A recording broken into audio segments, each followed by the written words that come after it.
Hello everyone, आप सभी लोगों का आपके अपने यूट्यूब चैनल पर स्वागत है। सबसे पहले तो आप सभी लोगों को दिवाली की हार्दिक शुभकामनाएं। ठीक है। और बिना किसी वक्त जाया करे हम लोग आज के न्यू चैप्टर पर जो है बढ़ते हैं। Trigonometric ratio and identities. ठीक है। Trigonometric ratio and identities. सबसे पहले तो देखो, एक चीज मैं आपको इसमें कुछ चीजें मैं बता दूं, जैसे कि अ, ये चैप्टर पूरा का पूरा जो है ना वो फॉर्मूला बेस्ड है। ठीक है। फॉर्मूला बेस्ड है। आपको अगर फॉर्मूले इसमें आते हैं तो आप इसके बारे में कुछ हद तक सोच पाओगे, वरना इसमें सोच भी नहीं पाओगे कि चल क्या रहा है। ठीक है ना। फॉर्मूले आपने 10th क्लास की जो ट्रिग्नोमेट्री है वो आपके अभी अभी एकदम ताज़ा है। ठीक है ना, उतना आप अभी तक पढ़ के आए हुए हो। तो 10th क्लास की ट्रिग्नोमेट्री बिल्कुल बेसिक लेवल पर यूज़ में आएगी। ये नहीं है कि पूरी की पूरी वही हो गई। बहुत सारे फॉर्मूले हमारे पास जो है 11th क्लास में जुड़ जाते हैं। ठीक है। 12th क्लास में सिर्फ ट्रिग्नोमेट्री के नाम से कोई चैप्टर नहीं है, है ना, कि ट्रिग्नोमेट्रिक रेशो आइडेंटिटी ये सब 11th तक पढ़ते हैं। उसके बाद में इनका यूज़ कहाँ कहाँ आता है वो हम लोग पढ़ते हैं। जैसे कि मान लीजिए आपका डिफरेंशिएशन हो गया, फिर उसके बाद में इंटीग्रेशन हो गया। ठीक है। उसके बाद में आपका वो जो है डिटर्मिनेंट हो गया।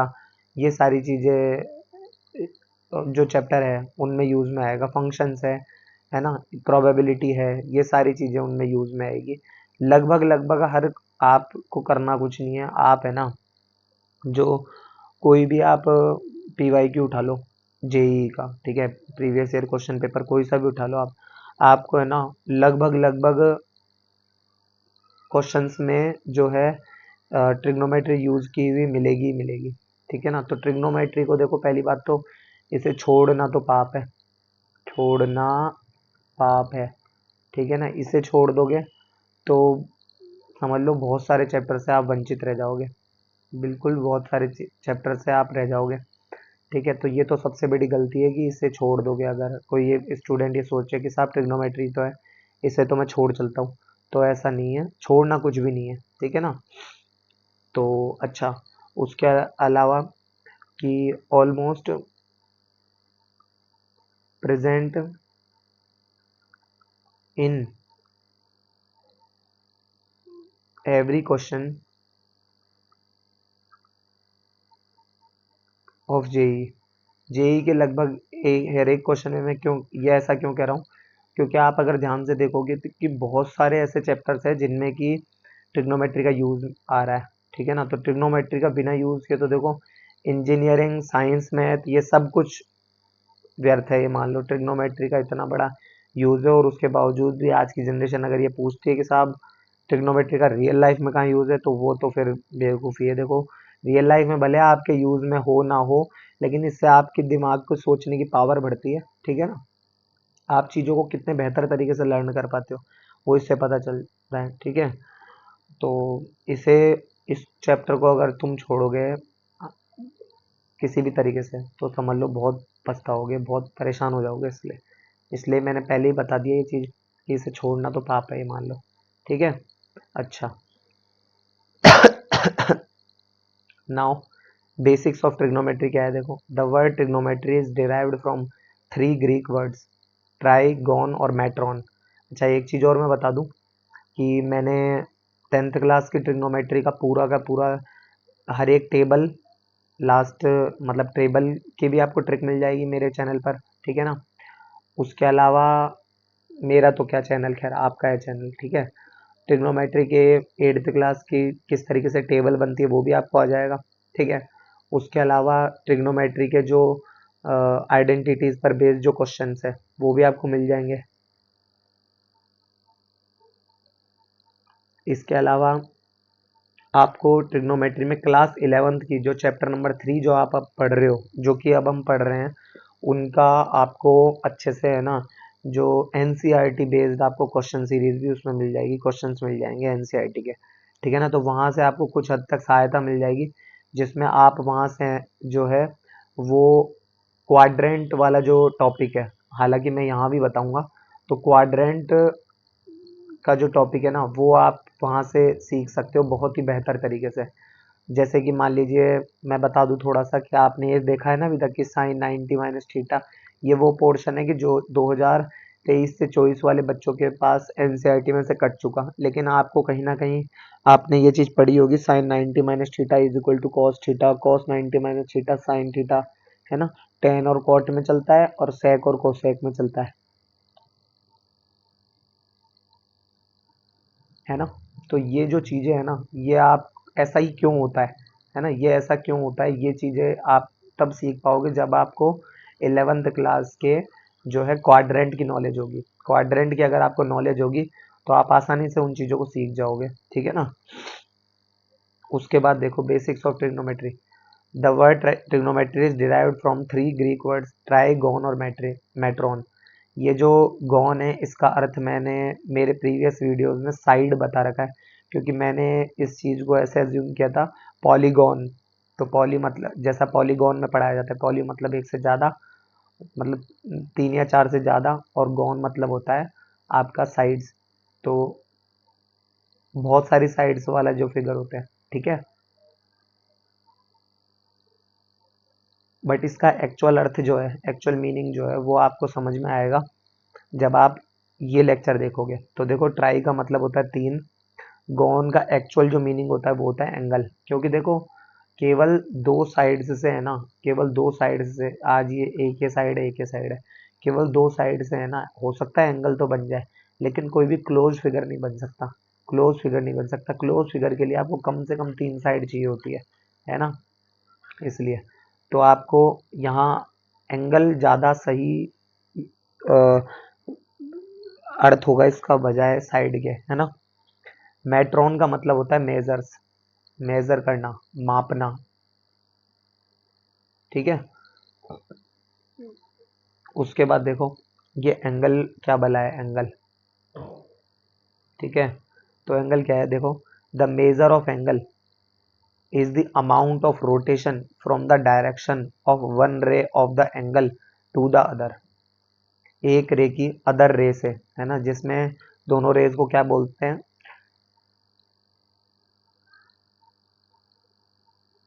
The initial and final position of the revolving ray r respectively called the initial side and terminal side. तो मान लीजिए ये एक तो हो गई आपकी क्या, इनिशियल साइड, ठीक है, इनिशियल साइड, इनिशियल साइड, है ना। और ये बेसिकली रे ही है यहाँ पे, है ना, इसके लिए साइड का काम कर रही है। और एक होती है आपकी क्या, टर्मिनल साइड, है ना, टर्मिनल साइड, ठीक है। अब देखो ये क्या कह रहा है, the measure of angle is the amount of rotation from the direction of one ray of the angle to the other.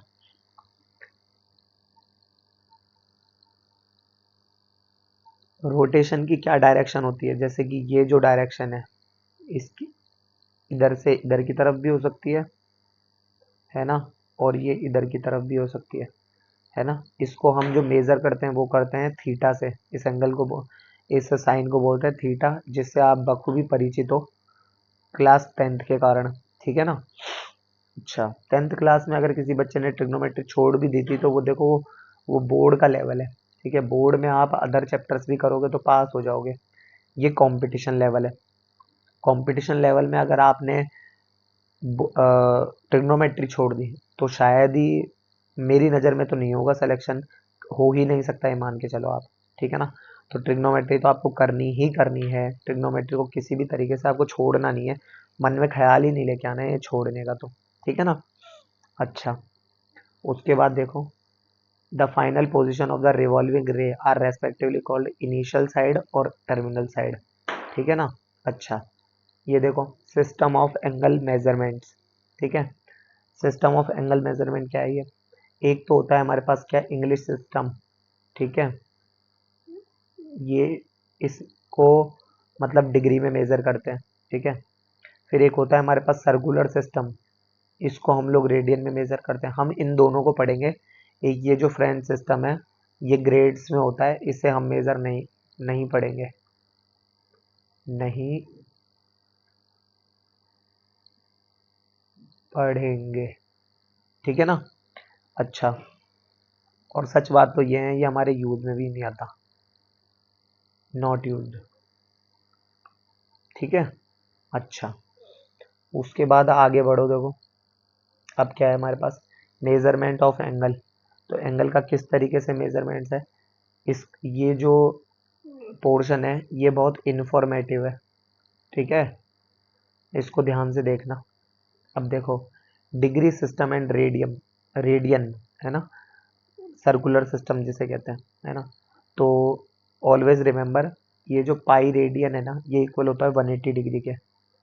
अच्छा, तो एक रेडियन की यहाँ से क्या वैल्यू हो जाएगी, देखो एक रेडियन की जो वैल्यू हो जाएगी वो हो जाएगी आपकी 180 अपॉन पाई, 180 अपॉन पाई, और ये क्वांटिटी तो डिग्री में है, तो ये हो गया हमारा डिग्री, ठीक है। अच्छा, अब यहाँ से एक रेडियन को अगर मैं इसकी वैल्यू निकालूँ एक रेडियन की, तो क्या होगी इसकी वैल्यू, देखो ध्यान से क्या कह रहा हूँ मैं, एक रेडियन इक्वल टू 180 में पाई, पाई की जो वैल्यू होती है वो होती है आपकी कितनी, अ, लगभग जो इक्वल होती है पाई की वैल्यू, वो एक तो होती है लगभग बराबर, मतलब इज इक्वल टू 22/7, है ना, और लगभग बराबर होती है 3.14 के, ठीक है ना। अच्छा, वो 10th क्लास तक आप इक्वल टू 3.14 रख लेते थे, but the main thing is कि ये इसकी फिक्स वैल्यू नहीं होती है। 7 का डिवाइड अगर आप 22 में दोगे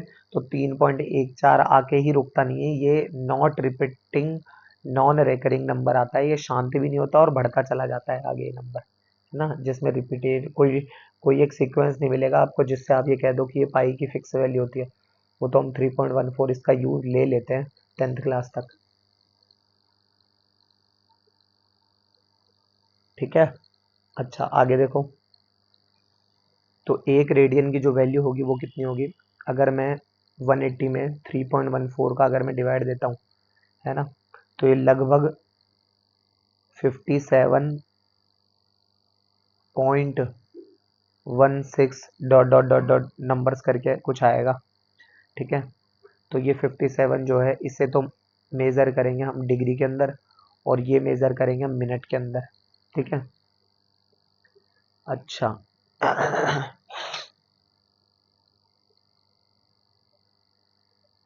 ठीक है ना। अच्छा, और एक चीज़ देखो ध्यान से क्या कह रहा हूँ मैं, ये हो गया, तो ये अप्रोक्सीमेटली में आती है वैल्यू, है ना, अप्रोक्स में आती है वैल्यू, ठीक है। अच्छा, ये जो साइन होता है ये नहीं, ऊपर एक डैश का ये मिनट का होता है, ठीक है। अच्छा, उसके बाद देखो, यहाँ से एक डिग्री की अगर मैं वैल्यू निकालूँ इस जगह से, है ना, अगर एक डिग्री की वैल्यू क्या होगी, एक डिग्री के लिए पाई अपॉन 180 कर दो, तो ये हो गया पाई अपॉन 180, और ये क्वांटिटी किस में आ गई, रेडियन में आ गई, तो ये क्वांटिटी आ जाएगी रेडियन में, ठीक है। अच्छा, अब देखो, तो ये हो गया 1 degree is equal to pi upon 180 radian, pi upon 180 radian. अच्छा, ये जो वैल्यू है ये किसके इक्वल होगी, ये वैल्यू होगी 0.01746 के, है ना, 0.0146 के। अच्छा, रेडियन अप्रोक्सीमेटली, रेडियन में होगी ये वैल्यू, है ना, अप्रोक्स, ठीक है। ये कैसे आया आपको पता ही है कि मैंने इसमें 3.14 में 180 का डिवाइड दे दिया, ठीक है। अब हम आगे बढ़ते हैं, देखो ये सर्कल, अब इसमें मान लीजिए ये हो गया थीटा, कोई एंगल बन रहा है दो रेडियस, और ये जो आर्क की जो डायरेक्ट लेंथ तो देखो ये होगी ये वाली, लेकिन ये हमें चाहिए नहीं, हमें चाहिए इस पूरे इस आर्क की लेंथ की वैल्यू, ठीक है। तो theta in radian, in radian, ठीक है, ये जो थीटा जो मैंने मेजर किया है ये वाला रेडियन में मेजर किया है, equal to L upon R, L upon R. तो यहाँ से फॉर्मूला बना R theta equal to L, R theta equal to L, ठीक है। अब कुछ चीज़ें हैं इसमें, जैसे कि देखो, अगर एक राइट एंगल हो, एक राइट एंगल अगर होता है तो उसे हम क्या कहते हैं, 90 डिग्री। ये डिग्री में मेजर हो गया। जहाँ 1 डिग्री में कितने हो गए, 60 मिनट। ये मिनट का साइन है, मैं लिख देता हूँ, ठीक है। अच्छा, उसके बाद में ये 1 मिनट में कितने सेकंड होते हैं, 60 सेकंड। तो ये जो है आपका 60 डबल डॉट आ गया, ये डबल डैश आ गया, इसे कहते हैं सेकंड्स। और मैं आपकी जानकारी के लिए बता दूं, ये जो मिनट और सेकंड है ये आपकी वाली घड़ी वाले नहीं है, ये अलग है, बस इसको बोलते ऐसा है, ठीक है ना। ये नहीं कि किसी का नाम जैसा हो और आप उस अकॉर्डिंग उसको जज करने लग जाओ, है ना। नाम ही सेम है, काम बिल्कुल अलग अलग है, ठीक है ना। अच्छा, अब हम कुछ चीज़ें इसकी देखते हैं। तो मैं आपको पहले ही बताया था मैंने कि ये 10th क्लास की कुछ एक हद तक चीज़ें इसमें यूज़ में आएगी। फिलहाल हम लोग अब बात करते हैं डिग्री से रेडियन में कन्वर्जन किस तरीके से होता है, ठीक है। एक तरफ है डिग्री और एक तरफ है रेडियन, ठीक है। जैसे मान लीजिए, तो इसको करना है आपको मेमोराइज, ठीक है ना।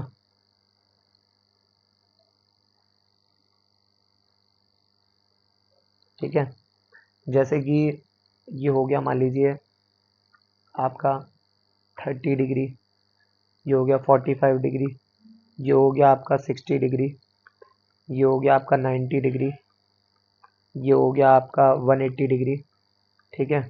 ये हो गया आपका 270 डिग्री, यह हो गया आपका 360 डिग्री, ठीक है। अब हमें इसको जो करना है क्या, अब रेडियन की बात करें तो देखो रेडियन में इसको किस तरीके से कन्वर्ट किया जाता है।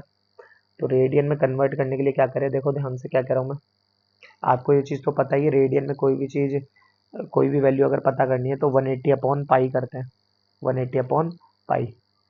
यानी रेडियन में, रेडियन को नहीं, रेडियन में, रेडियन में कैसे होगा, पाई अपॉन 180, पाई अपॉन 180।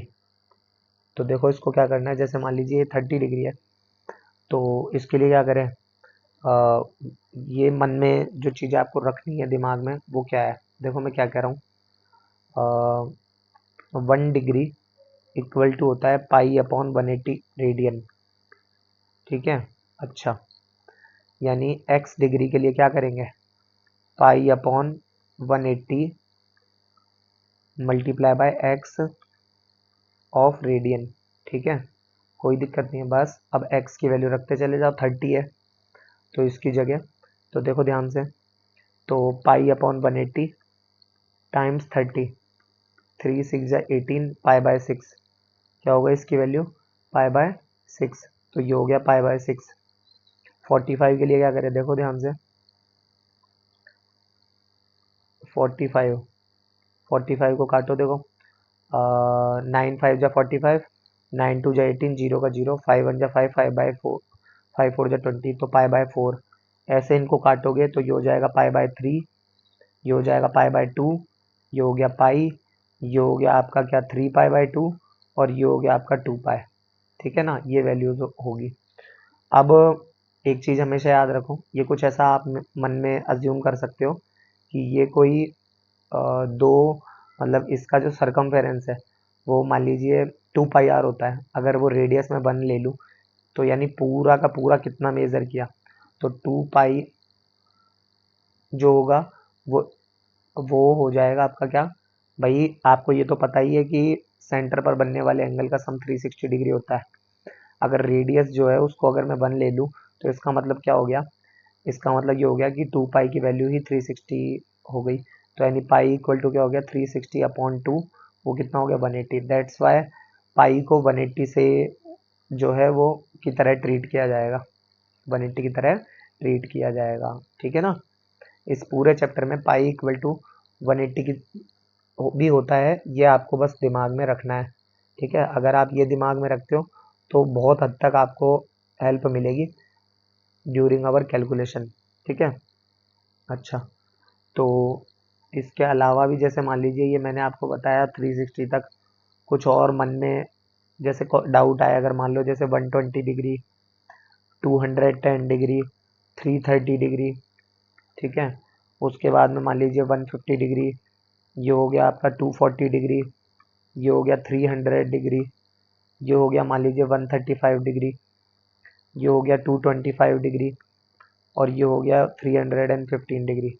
तो डिग्री का करना कुछ नहीं है, मल्टीप्लाई बाय पाई अपॉन 180। तो मल्टीप्लाई बाय पाई अपॉन 180 करो, देखो पाई अपॉन 180, एक जीरो से एक जीरो, 6 2 जा 12, 6 3 जा 18, यानी 2 पाई बाय 3। तो ये हमारे पास क्या आंसर आ गया इसका, 2 पाई बाय 3। इसका आप खुद से कर सकते हैं, मैं आंसर बता देता हूँ, 7 पाई बाय 6, क्योंकि जो 180 से ये जो 210 है ये कैसे कटेगा, जैसे कटते हैं वैसे कटेगा, काटना सिखाया जाएगा क्या। 3 7 जा 21, 3 6 जा 18, 7 पाई बाय 6 आ गया, है ना। ये हो गया 11 पाई बाय 6, राइट। उसके बाद देखो ये हो गया आपका कितना, 150 वाला, ये हो जाएगा 5 पाई बाय 6, ठीक है। ये हो जाएगा आपका 4 पाई बाय 3, ये हो जाएगा आपका 5 पाई बाय 3, ये हो जाएगा आपका 3 पाई बाय 4, ठीक है। ये हो जाएगा 5 पाई बाय 4 और ये हो जाएगा आपका 7 पाई बाय कितना 4। जब आप इसको मेज़र करने लगोगे तो आपका ये चीज़ अच्छे से समझ में आ जाएगी, ठीक है। नाउ हम लोग आगे आज के होमवर्क पर चलते हैं। एग्जाम्पल है the minute hand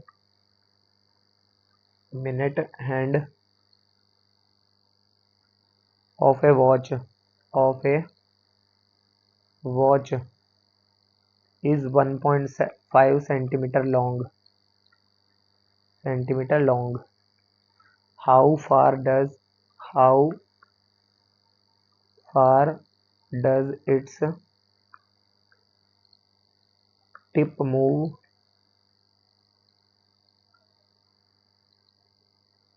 in 40 minutes? 40 minute में ये कितना जो है ऐसा एक क्वेश्चन आपने अगर ध्यान से याद हो आपको, तो आपने area related to circle class 10 में भी पढ़ा होगा, ठीक है। तो आज के लिए इतना ही, बाकी बात करेंगे नेक्स्ट वीडियो से, ठीक है। तब तक के लिए धन्यवाद।